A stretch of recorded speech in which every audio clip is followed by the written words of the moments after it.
Tes 1 2 3. Bismillahirrahmanirrahim. Assalamualaikum warahmatullahi wabarakatuh. Oke, alhamdulillah di siang hari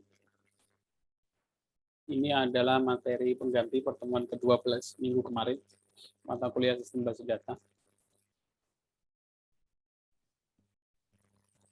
Di pertemuan 12 ini saya akan bahas tentang konsep subquery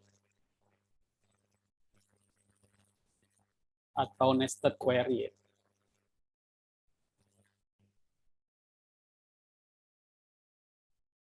Jadi dalam beberapa pertemuan sebelumnya di mata kuliah sistem basis data ini saya sering mengatakan query.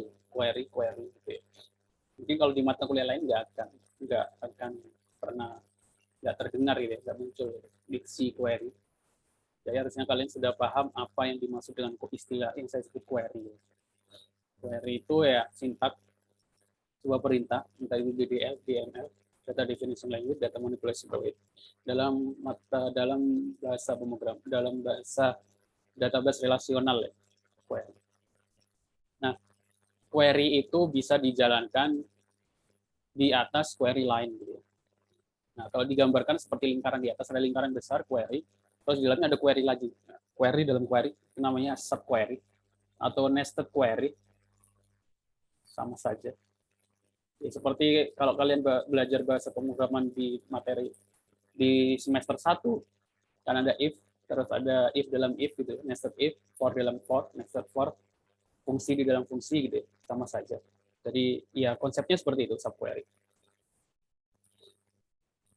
Nanti akan saya kasih contoh subquery, tapi sebelumnya saya akan bahas dulu tentang, sebelumnya sudah saya sampaikan alasan kenapa saya wajibkan menggunakan command line atau menggunakan editor, text editor di command line, terminal atau di Linux terminal gitu. Alasannya kenapa? Supaya kalian terbiasa dengan query SQL. Harapannya sih DDL, DML itu sudah di luar kepala ya. Cara menampilkan, terus ya itu menampilkan itu kan ada banyak macam, join dan lain sebagainya itu kalian bisa tulis tanpa ada yang error, ditulis gitu ya. Maksudnya di luar kepala sudah paham lah maksudnya seperti itu. Supaya ketika kalian mengerjakan nanti sudah terbiasa di command line, ketika menggunakan editor atau database manager itu lebih mudah gitu ya. Sama seperti kalau kita belajar perhitungan matematika kan SD gitu ya. Nggak mungkin langsung diajari menggunakan kalkulator. Pasti kan diajari cara menghitung manualnya dulu. Baru ketika nanti SMP atau SMA kan sudah boleh menggunakan kalkulator. Kuliah juga beberapa mata kuliah boleh menggunakan kalkulator. Karena apa? Karena kalkulator hanya alat bantu saja. Caranya dan lain sebagainya itu dianggap sudah paham gitu. Sama di belajar SQL juga seperti itu, database manager atau SQL editor alat bantu saja gitu. Contohnya PHP-admin gitu. Tapi sebelum kalian belajar dengan alat bantu itu, ya kalian harus paham basicnya dulu. Gitu. Jangan tiba-tiba langsung belajar di PHP-admin. Nanti kemungkinan akan kesusahan di basicnya. Tujuannya seperti itu. Nah, karena ini sudah pertemuan 12, tinggal 3 pertemuan lagi. Nah, saya sekarang sudah nggak mewajibkan menggunakan command line. Boleh pakai apa saja. Nah, selain PHP-admin itu apa saja sih tool yang bisa digunakan atau dipakai untuk database manager ya. Pertama yaitu Navigat. Nah, tampilannya akan seperti ini. Jadi ini bentuknya aplikasi ya. Jadi diinstal, jadi kita bisa nge-remote, biasanya kita punya database di server itu kita nggak perlu akses servernya. Jadi kita remote database-nya menggunakan Navigat. Jadi kita tinggal masukkan hostnya, IP address-nya, user-nya, terus password-nya. Terus di sini juga kita bisa menampilkannya dalam bentuk apa namanya? Di IR diagram, dalam bentuk diagram seperti ini. Navigat berbayar kemungkinan kalau nggak salah. Terus ada MySQL Workbench. Ini juga sama saja bentuknya, beda merek saja ya. Secara umum sama. Dan kiranya nggak perlu diajari ya cara ini kan tinggal klik-klik buat tabel, insert data dan lain sebagainya, tinggal klik-klik saja. MySQL Workbench, terus yang terakhir adalah Beekeeper Studio. Nah, ini saya menggunakan Beekeeper Studio. Saya nanti menggunakan Beekeeper Studio. Kenapa? Karena di sini saya bisa nulis query-nya di sini, terus kita save ya. Seperti editor Visual Studio Code. Jadi kita tulis query-nya di sini, kita save, output-nya ada di bawah. Dan ini support database macam-macam, SQL, MariaDB, Oracle, Postgre, SQLite, dan lain sebagainya. Nah, untuk link download-nya, Beekeeper Studio ada 2 versi, berbayar sama yang gratis. Ya. Kalian pilih yang komunitas ya. Ya, komunitas yang. Terus ada yang berbayar, kalian pilih yang komunitas. Untuk link download-nya, kalian tinggal tulis saja Beekeeper Studio di Google. Dan muncul paling atas, download. Oke. Selanjutnya, sebelum saya masuk ke materi tentang subquery, saya jelaskan dulu tentang fungsi. Jadi kan subquery sebenarnya sama mirip seperti fungsi. Nah, fungsi itu kan ada fungsi bawaan sama fungsi yang kita buat sendiri. Kalau dalam bahasa pemrograman juga pasti ada topik tentang fungsi. Saya kira mirip. Fungsi adalah sesuatu yang daripada kita buat berkali-kali, kita jadikan fungsi terus kita panggil lagi. Nah, fungsi itu ada bawaan yang sudah di built-in ya, sudah ada di dalam MySQL atau MariaDB. Nah, function is set of SQL statement that perform specific test. Jadi sebuah query SQL satu set gitu menjalankan spesifik test, menjalankan sebuah kerjaan yang spesifik. Gitu. Kita langsung ke contoh saja. Contohnya bagaimana? Contohnya saya pengen menghitung rekod atau baris dalam sebuah tabel. Nah, kita langsung bisa menggunakan fungsi count. Ada fungsi count, ada fungsi sum. Ya. Kalau sum itu menjumlahkan, mentotal. Kalau ini menghitung jumlah barisnya, rekodnya, data rekod. Contohnya saya pengen menghitung jumlah data nilai dalam tabel nilai. Di sini ada tabel nilai, terus saya pengen menghitung jumlahnya, data yang ada di tabel nilai itu. Kita menggunakan fungsi count, terus kita masukkan record field-nya. Dalam tabel nilai itu ada isi apa saja ya. Nah, kita count, kita pilih salah satu field-nya nih, contohnya. Terus as itu alias, jadi kita jadikan dia output-nya itu variabel baru namanya jumlah. Nah, ini variabel, terserah kita isi apa saja. Nanti akan muncul di sini jumlah. Saya kasih contoh dengan Beekeeper Studio. Saya buka Beekeeper Studio dulu. Biasanya ada yang lupa ya. Jadi, nah Beekeeper Studio ini kita pilih koneksinya di sini MySQL, MariaDB, PostgreSQL dan lain sebagainya. Saya pilih MySQL, terus saya masukkan localhost, username, password-nya. Tapi jangan lupa MySQL-nya juga harus aktif gitu ya. Otomatis kita harus jalankan MySQL kita, exampt-nya. Nah, karena kita hanya butuh MySQL-nya, jadi saya cukup mengaktifkan yang MySQL saja.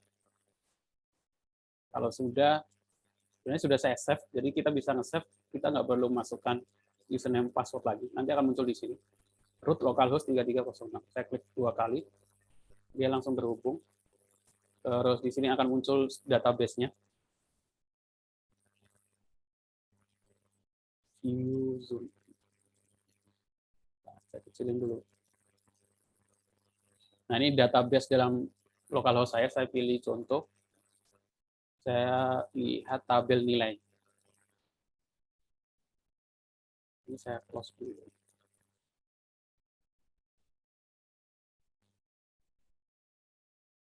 Nah, di sini muncul tabel nilai isinya ini ada NIM, nama, mata kuliah sama nilai. Nah, contoh menggunakan count bagaimana? Ya tadi select count. Kita tulis di sini salah satu field-nya aja, NIM.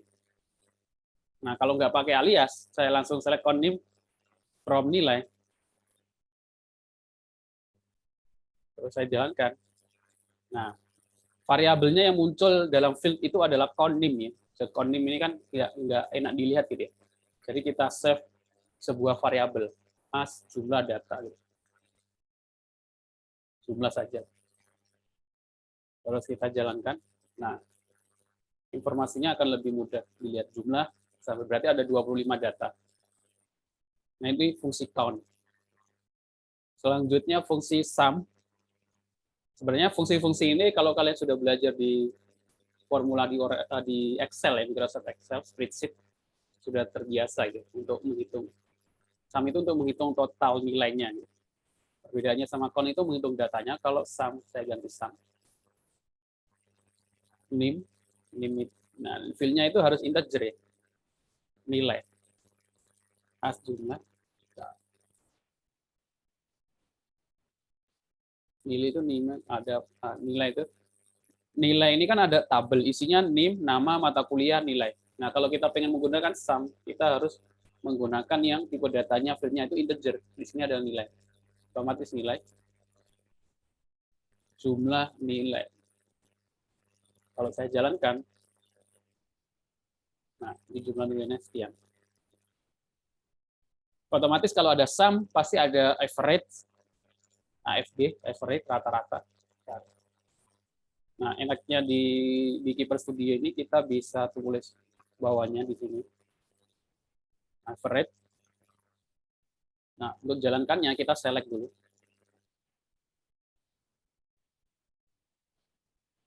Select query yang akan kita jalankan. Average nilai as, ini berarti rata-rata.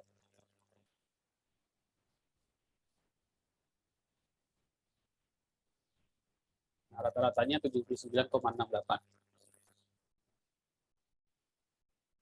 Selain rata-rata, sum ada min sama max.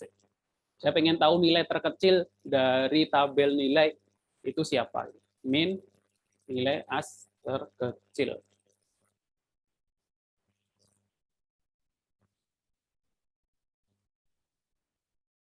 Yang dapat nilai 50 siapa? Otomatis kita tampilkan select nama, koma.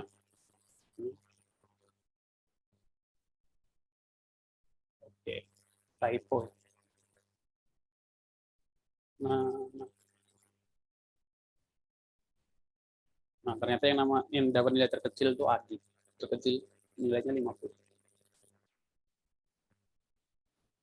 Apakah ada cara lain? Ada ya, ada namanya yang namanya sum, min, max, ada order by. Jadi order by itu mengurutkan berdasarkan apa ya? Ada descending, kalau yang dari besar ke kecil itu descending, kalau dari kecil ke besar itu ascending. Saya kira ini pengetahuan umum sih, harusnya sudah ngerti. Nah, order by itu untuk mengurutkan berdasarkan apa ya? Itu kan kita punya data gitu. Select bintang from nilai. Select, kita tampilkan data tabel seluruh data nilai.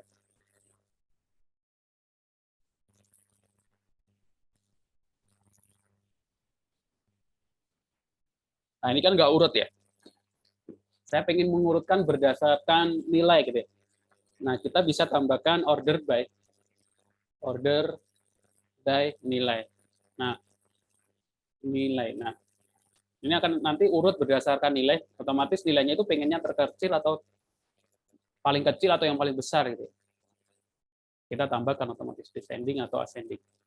Kalau dijalankan, nah descending berarti ini yang paling besar dulu. Yang muncul di database adalah yang nilainya 92, paling tinggi dulu. Kalau pengen tahu yang paling kecil, berarti kita tinggal ganti ascending ASC. Nah, ternyata 50.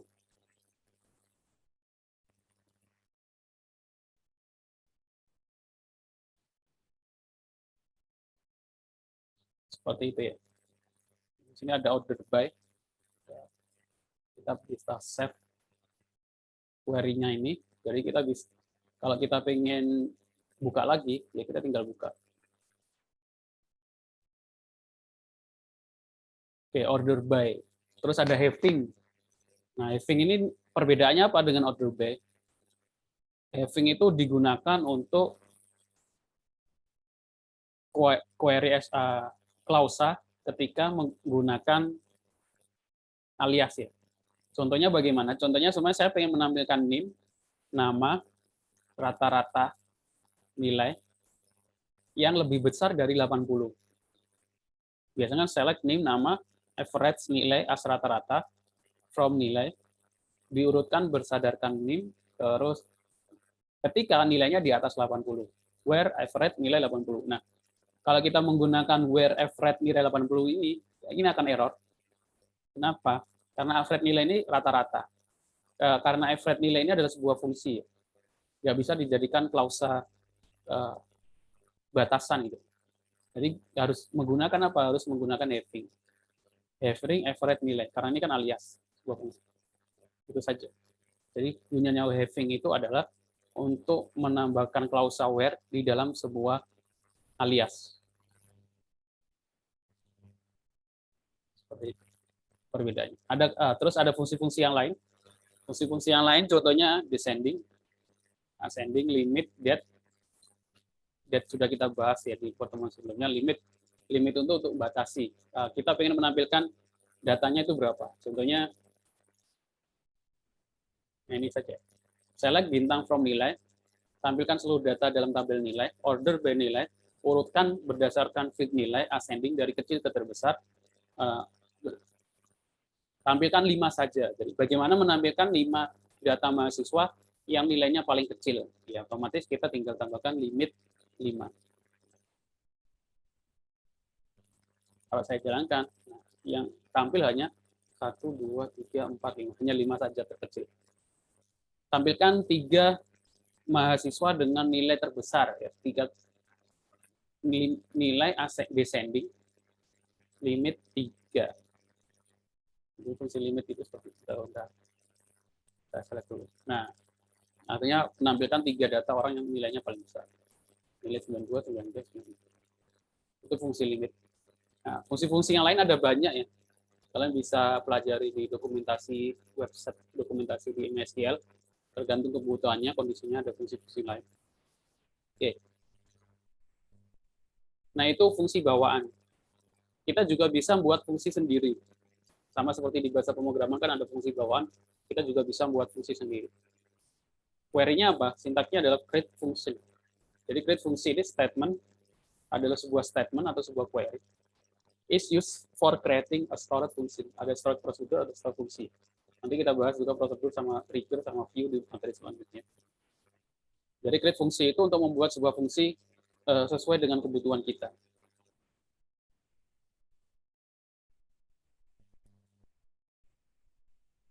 Contohnya bagaimana? Nah, contohnya adalah sebagai berikut. Seumpama saya punya ini contoh saya pengen buat fungsi untuk menghitung jumlah lama bekerja seseorang. Jadi di sini saya punya tabel, namanya tabel fungsi. Isinya adalah ID employee, ID pegawai, nama awal, first name, nama pertama, nama kedua, terus start date itu tanggal pertama bekerja. Isinya ini. Ada Mikael, Susan, Robert, Susan ada 2. Terus tanggal pertama bekerja. Nah, kita bisa menghitung lama bekerjanya berdasarkan tahun, seperti menghitung umur ya di pertemuan selanjutnya, sebelumnya itu. Dari tabel ini, dengan menggunakan fungsi. Sebenarnya menggunakan query juga bisa, menggunakan fungsi juga bisa. Caranya adalah, nah di sini ada delimiter. Oke. Karena dalam SQL itu kan titik koma tanda bahwa sebuah query itu akan dijalankan. Titik koma itu tanda bahwa sebuah query itu akan dijalankan. Atau terakhir sebuah query. Nah, kalau kita pengen buat fungsi, otomatis kita memasukkan query atau query SQL itu di dalam sebuah fungsi. Nah, biar setelah titik koma itu tidak langsung dijalankan, kita gunakan fungsi delimiter. Delimiter itu untuk ngasih tahu bahwa, cuma di sini delimiter miring-miring. Artinya apa? Artinya akhir dari sebuah query itu adalah miring-miring. Backsplash. Jadi ketika kita tulis titik koma, dia nggak langsung dijalankan. Nah, kalau menggunakan fungsi ini, kita harus dengan command line. Saya coba di Beekeeper, tidak bisa. Tidak berjalan. Caranya kita buat dulu, cara membuat fungsi, atau kita deklarasikan delimiternya dulu, bahwa akhir dari sebuah query-nya adalah backsplash 2 kali. Terus kita tinggal buat namanya, create fungsi, nama fungsinya, number of year, lama bekerja. Sama dalam bahasa pemrograman di fungsi itu kita juga mengenal namanya parameter ya. Di sini ada parameternya itu variabel date, terus tipe datanya date, return integer, data statistik. Ini bawaan aturannya. Artinya mengembalikan nilai integer. Karena kita pengen mengembalikan nilai lama bekerja. Terus begin, pertama fungsi dibuat, pertama. Deklarasi variabel, terus declare, ini deklarasi variabel date, tipe datanya date. Nah, cara ngitungnya bagaimana? Select current date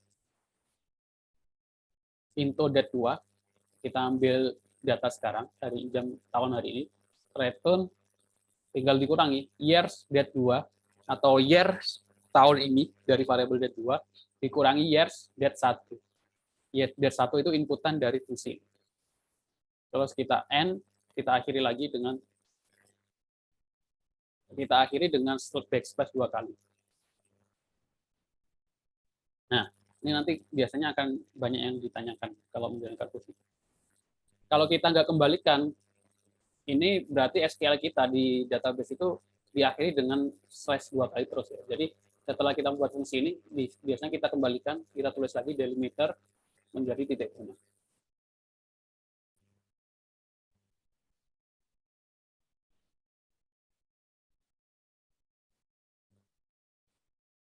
Nah, ini contohnya belum ada implementasinya. Nah, contoh yang lain.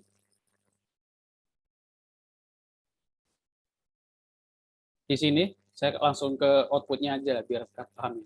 Jadi fungsi itu nanti kita bisa tinggal panggil, select. Contohnya saya punya fungsi cetak nama untuk menampilkan nama depan. Inputannya adalah ID employee atau ID pegawai. Contohnya cetak nama yang ID pegawainya 1. Cara manggil fungsinya menggunakan select sama. Nanti akan menampilkan ID 1 adalah IKL. Nah, fungsi cetak nama bagaimana? Sama seperti tadi. Jadi delimiter ini dolar-dolar, artinya query terakhirnya adalah dolar-dolar. Create fungsi cetak nama, inputannya nomor, input datanya integer, return varchar 25, returnnya itu nama ya, otomatis varchar. Terus dengan begin, declare nama varchar 25, select fname, select nama pertama from tabel fungsi, where id employee sama dengan nomor, ini nomor dari parameter ini, into nama.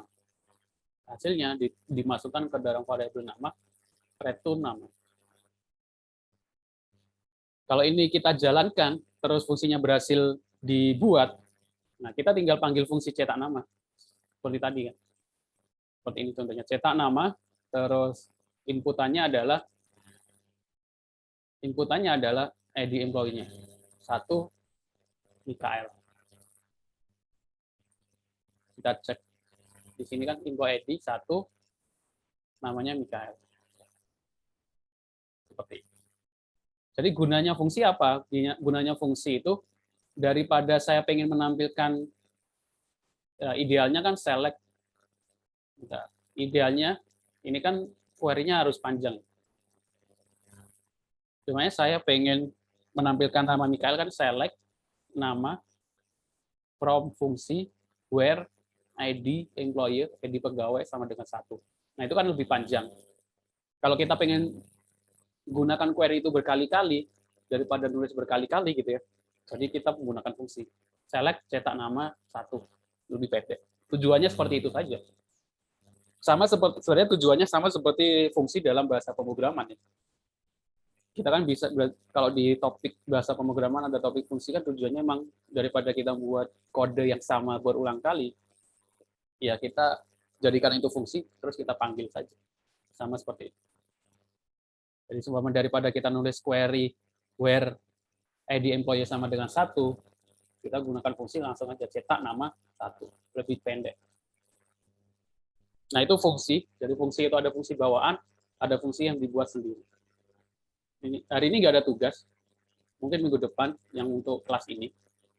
Dan fungsi ini mungkin nanti saya mintanya di project UAS-nya, jadi nanti project UAS-nya harus ada implementasi fungsi. Jadi project UAS-nya disiapkan dari sekarang, yaitu masing-masing presentasi. Jadi presentasi dari sistem yang sudah dibuat, otomatis apotik, dari database, desain database-nya, datanya, pembuatan tabel, nanti dijelaskan di presentasi masing-masing, sampai di sistemnya, terus implementasi fungsinya bagian mana, implementasi trigger-nya bagian mana. Oke. UAS-nya seperti itu. Jadi UAS-nya sudah saya kasih tahu. Termasuk juga kalau ada subquery, implementasi subquery juga dijelaskan. Saya kira mudah. Nah, subquery itu apa? Nih, kita baru masuk ke materi kita hari ini, minggu ini. Jadi query that nested inside, ya, ada query di dalam query, entah itu select, insert, update, or delete. Contohnya,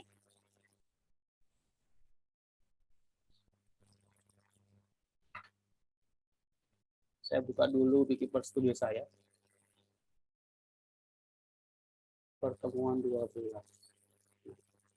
Contohnya saya punya tabel payment. Di sini ada data customer number, check number, payment date, sama amount, jumlah. Nah, datanya itu kalian bisa ambil di GitHub ini, contoh data yang panjang. Pertama adalah contoh implementasi query, subquery. Pertama adalah bagaimana menampilkan data dengan amount paling tinggi. Pertama adalah kalau menampilkan data dengan amount paling tinggi, bagaimana? Otomatis select max, select max amount as tertinggi from payment. Untuk menampilkan data amount paling tinggi, yaitu 120.166. Ini query pertama.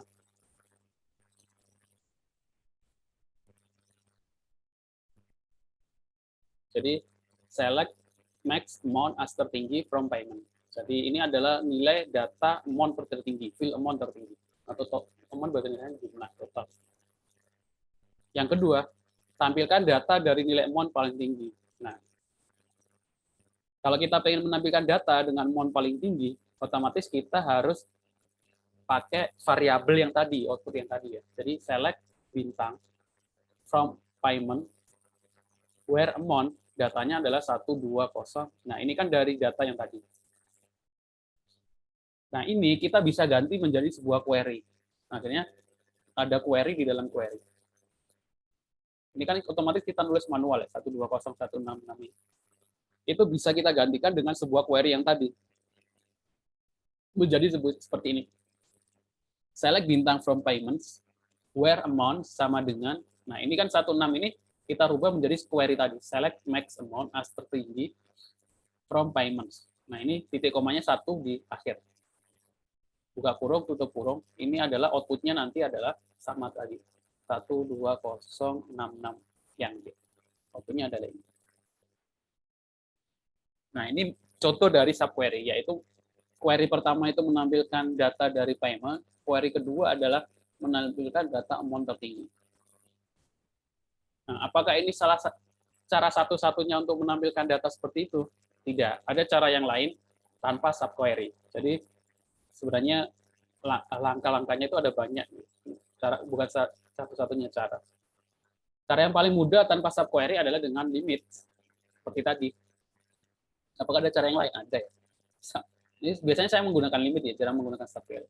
Jadi semuanya tadi, saya pengen menampilkan data paling tinggi, ya tinggal select bintang from payment, order by. Kita menggunakan fungsi order by amount. Otomatis kan datanya diurutkan berdasarkan yang paling tinggi. Nah, kita nggak pengen nampilkan data semuanya. Yang paling tinggi saja tinggal limit 1. Outputnya akan sama.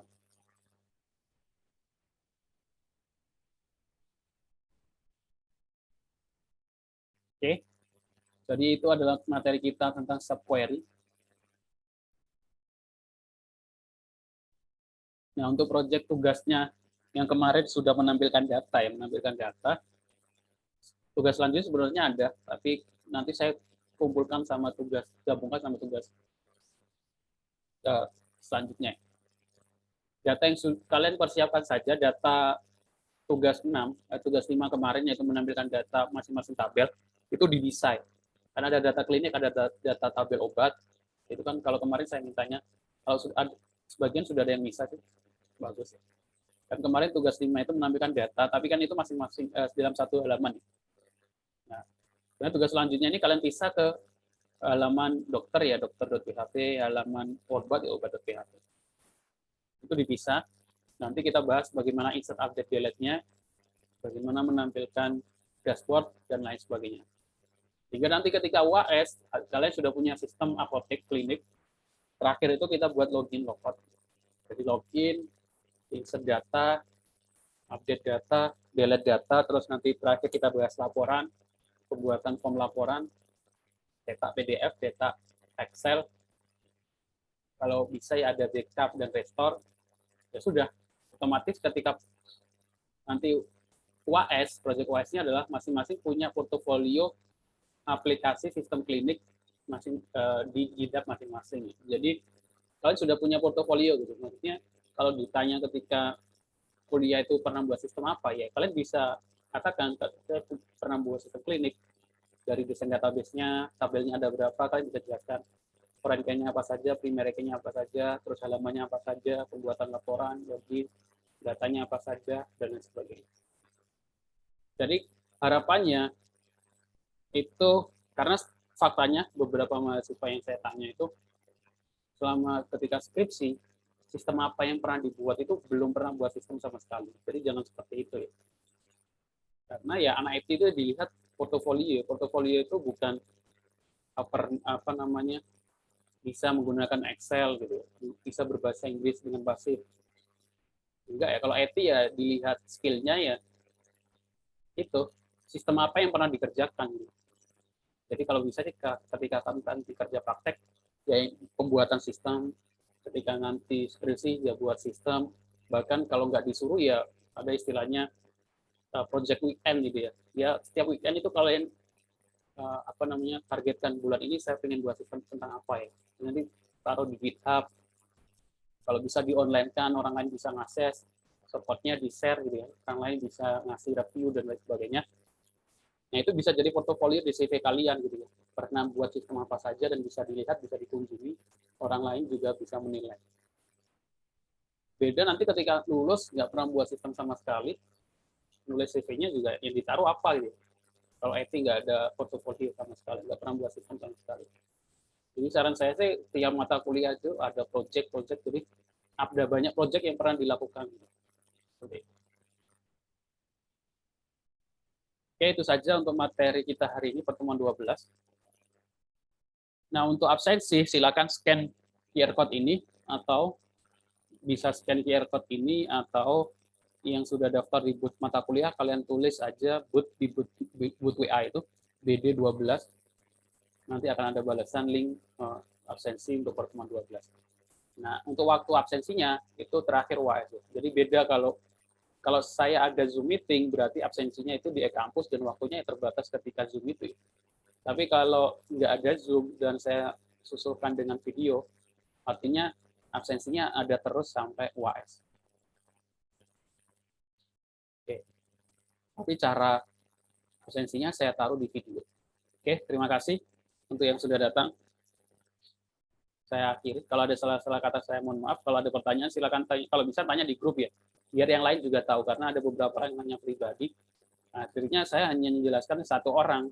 Padahal kemungkinan ada temannya juga yang punya masalah yang sama. Kalau enggak, ketika ada yang nanya di grup, bisa jadi nggak perlu saya yang balas gitu, nggak perlu saya yang jawab karena di antara kalian ada yang bisa jawab gitu. Jadi ada diskusi gitu. Paling nggak saling bantu. Seperti itu. Kalau bisa ditanya di grup, biar yang lain juga tahu. Nggak perlu malu saya kira. Seperti itu saya akhiri. Assalamualaikum warahmatullahi wabarakatuh.